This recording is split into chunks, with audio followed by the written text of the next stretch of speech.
Hello, good morning সবাইকে। তো এটা আমার প্রথম ব্লগ। তো আজকে থেকে ভাবলাম জিম স্টার্ট করব। এখন 1-1.5 মাস পুরোটাই প্রোটিন ছাড়া ডায়েট করব।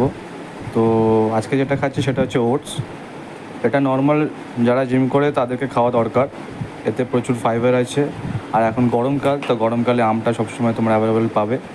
এর ভিতরে অল্প পরিমাণে ড্রাই ফ্রুটস দিয়েছি, জাস্ট স্টার্ট করেছি আজকে থেকে। তো ভাবলাম অল্প অল্প করে স্টার্ট করি, ওটাই সবথেকে ভালো হবে। খুব বেশি হেভি মিলগুলি এখন খাবো না, আস্তে আস্তে করে অ্যাবজর্ব করবো বডিকে।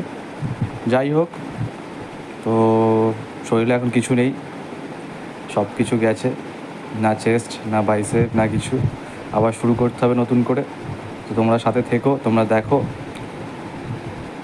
এরপর থেকে সবসময় ভিডিও আপডেট পাবে তোমরা।